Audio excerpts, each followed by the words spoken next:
Fernando Montenegro. Boa noite, coronel. Boa noite. Está me ouvindo agora? Agora estamos ouvindo. Muito obrigada por aceitar o convite de conversar conosco aqui no programa Oeste Sem Filtro. E eu começo perguntando de maneira muito direta. Existe um debate interno no alto comando se as Forças Armadas devem ou não intervir na atual situação do país hoje? Bom, eu, como oficial da reserva, eu tenho que ter muito cuidado na hora de me expressar, porque nós estamos sujeitos aos regulamentos militares, mesmo estando na reserva, tá? Então, o militar, no caso, ele não se aposenta, ele passa a reserva. Agora, o que eu posso dizer? Eu acredito que, sim, tem uma discussão interna no alto comando das Forças Armadas, de cada uma das três forças singulares, no tocante a alguns acreditarem que, sim, é hora de se fazer alguma coisa mais assertiva, e outros não serem favoráveis a esse tipo de atuação. Ana Paula, sua pergunta para o coronel Fernando Montenegro. Muito boa noite, coronel. Obrigada pela entrevista. Coronel, hoje nós ouvimos um eleito pelo povo, deputado Marcel Van Hatten, dizendo que já houve uma ruptura institucional no Brasil. Obviamente, porque o Supremo Tribunal Federal não vem respeitando a nossa Constituição. O senhor acredita que já houve essa ruptura institucional? Olha, eu acredito que essa ruptura já aconteceu há bastante tempo, tá? A gente vem num processo que eu chamaria de golpe sistêmico. Eu acho até que já foi falado aqui. É um processo em que a primeira coisa que se procurou foi garantir que nós não tivéssemos um processo auditável, né? uma eleição auditável. Depois criaram-se aí umas cambalhotas jurídicas para descondenar uma pessoa que tinha sido condenada aí por vários juízes. Na sequência, criou-se uma outra ruptura da Constituição, né? Justamente calando a liberdade de expressão de várias pessoas. Criou-se aí um processo em que, por exemplo, para o presidente Lula ser preso, teve que ser feito de várias delações, pilhas e pilhas de documentos, etc. e tal. Mas, no entanto, nossos ministros da Suprema Corte, eles podem prender a pessoa instantaneamente, né? E durante uma live, por exemplo, inclusive até parlamentares que teriam aí a imunidade parlamentar garantida, isso aí não foi respeitado, né? Depois tivemos aí um TSE que justamente adotou um lado partidário. O que a gente está vendo no Brasil, na verdade, é o seguinte: você tem um lado que entra numa partida para jogar futebol, com regras do futebol, e o outro lado ele joga rugby, com regras de rugby, e tem o juiz e os dois bandeirinhas do lado dele. Então, essa ruptura institucional já aconteceu há muito tempo, tá? Isso não é só uma leitura minha. Várias pessoas com quem eu tenho conversado, né, inclusive dentro da caverna, têm essa percepção. Fiuza, sua pergunta para o coronel Fernando Montenegro? Boa noite, coronel Montenegro. Pois é, o senhor acaba de assinalar Tudo bem, uma coisa que nós todos estamos enxergando, que é a ação da Corte Máxima Judiciária ao arrepio do direito. O senhor foi muito claro em relação a isso, inclusive citando prisões sem o devido processo legal. A população nas ruas resolveu ir para a frente dos quartéis, aparentemente porque ela se manifestou nos últimos anos pedindo providências do Congresso e do Poder Executivo para reequilibrar esses poderes. Ela não foi atendida. E ela está diante de uma situação em que uma eleição em cujo resultado ela não acredita, e tem suas razões para isso, consagra um homem que foi condenado por corrupção passiva e lavagem de dinheiro, que passaria a comandar o país a partir de 1º de janeiro. O que o militar que está dentro desse quartel sente, sem querer generalizar, mas deve haver um sentimento comum, e quem dentro da institucionalidade, que pode socorrer essa população que se vê órfã dos demais poderes?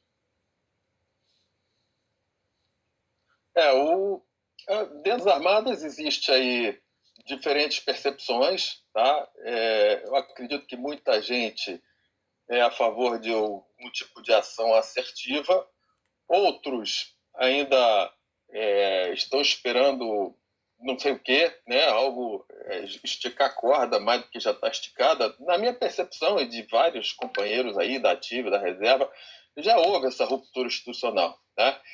Eu vou usar aqui uma metáfora para comentar aqui uma percepção aqui de minha e de outras pessoas, tá? A França, ela tinha, na década de 30 e de 20, um general muito famoso, tá, por seus serviços prestados. Ele era conhecido como o Leão de Verdun. O general Pétain era um herói de guerra da França da Primeira Guerra Mundial. Então, era uma pessoa com uma ficha ilibada de serviços na França, tinha um alto prestígio, tá?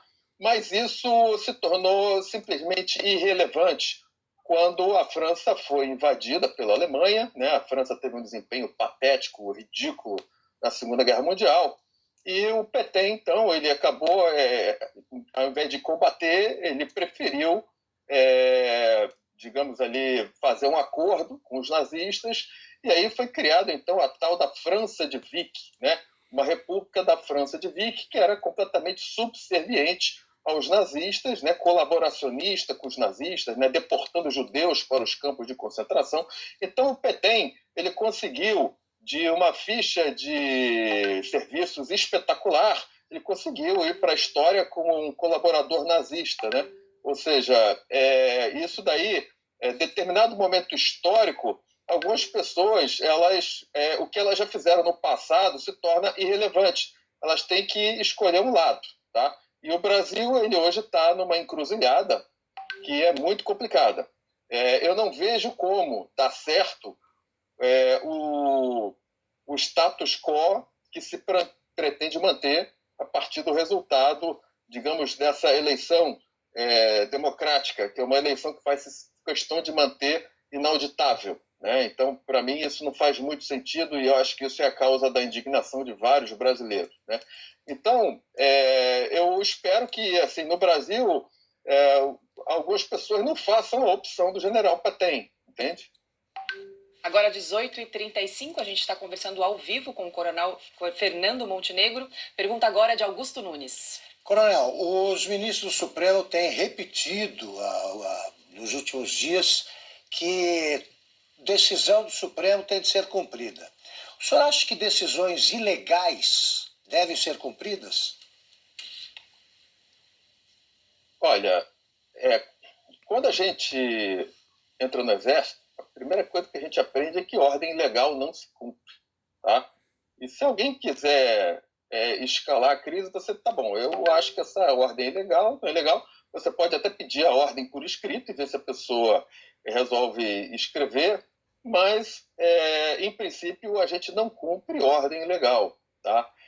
Então, eu acho que a possibilidade de você começar a ter eventos mais complicados dentro das Forças Armadas, uma vez que o Lula suba a rampa, é muito alta. Eu quero fazer aqui uma leitura histórica do Brasil. Tá? Se você for ver nos últimos 100 anos da história do Brasil, desde 1922, exatamente, quando teve lá a revolta do Forte Copacabana, né, famosa, eu sou nascido e criado em Copacabana, então teve ali a revolta do Forte Copacabana, ela era liderada por um capitão e alguns tenentes. Depois a gente teve, e era justamente um protesto em relação à corrupção que estava havendo no Brasil na época. Tá? Se você seguir ali, mais ainda na década de 20, teve a coluna Prestes, que era liderada também por capitães e tenentes. Depois a gente teve a Revolução de 30, né, o famoso Juarez Távora, que era capitão, junto com outros capitães, fizeram a Revolução de 30. A atrapalhada da intentona comunista, que também aconteceu dentro do Exército, que a gente rejeita e tem uma repulsa enorme, também foi liderado por capitães e tenentes, aconteceu aí no Rio, Natal. Depois, a própria criação da tropa paraquedista, né? Capitão Roberto de Pessoa liderando. Depois, a criação das operações especiais, eram capitães e tenentes. A centelha nativista, na década de 60, que foi um movimento dentro da tropa paraquedista, com capitães e tenentes, em protesto à troca de terroristas, como até mesmo José Dirceu e outros, né? Pelo embaixador americano, né, vários terroristas sendo presos depois de sequestrarem aviões, colocarem carro-bomba e na porta de quartéis, etc. Então, a centelha nativista foi um movimento dentro da tropa paraquedista, liderado aí por capitães e tenentes. Depois, na sequência, se for ver ali na década de 70, tivemos o combate à guerrilha do Araguaia, era basicamente no terreno capitães e tenentes. O próprio Lamarca, né, quando se rebelou, né, uma atrapalhada também, que a gente tem vergonha no Exército, um traidor, debandando lá para o lado dos comunistas. Ele era um capitão. O Jair Bolsonaro, quando escreveu o manifesto para a Veja, e teve um grande impacto no Exército na minha geração, eu era cadete, ele era um capitão. Depois o Luiz Fernando Walter, né, o Valtinho Apucarana, quando tomou a prefeitura de Apucarana em 87, ele era capitão.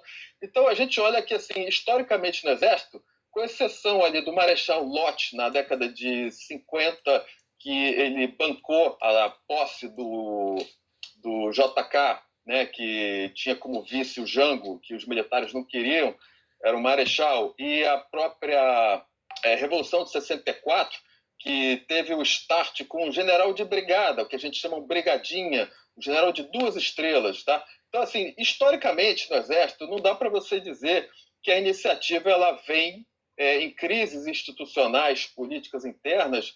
Normalmente a iniciativa ela não começa no ministro da Guerra, no ministro do Exército, no comandante do Exército. Historicamente, a gente não viu essa iniciativa partindo da cúpula. Tá? Então, isso normalmente acontece ali no nível capitão e tenente, a panela de pressão explode, aí alguém em cima toma um protagonismo para dizer que assumiu o comando. Tá? Pelo menos essa leitura histórica que eu tenho visto acontecer. Então, hoje em dia, existe uma pressão interna, pode ser que ecloda alguma coisa antes aí do dia 12, do dia 1º de janeiro, mas a probabilidade disso daí acontecer ano que vem, né, caso o Lula tome posse, é bem maior, porque várias pessoas aí eu acho que não vão ter estômago, por exemplo, para prestar continência, para fazer uma guarda de honra para o Lula depois de todo o passado que ele tem. Né? E o pior, está vindo acompanhado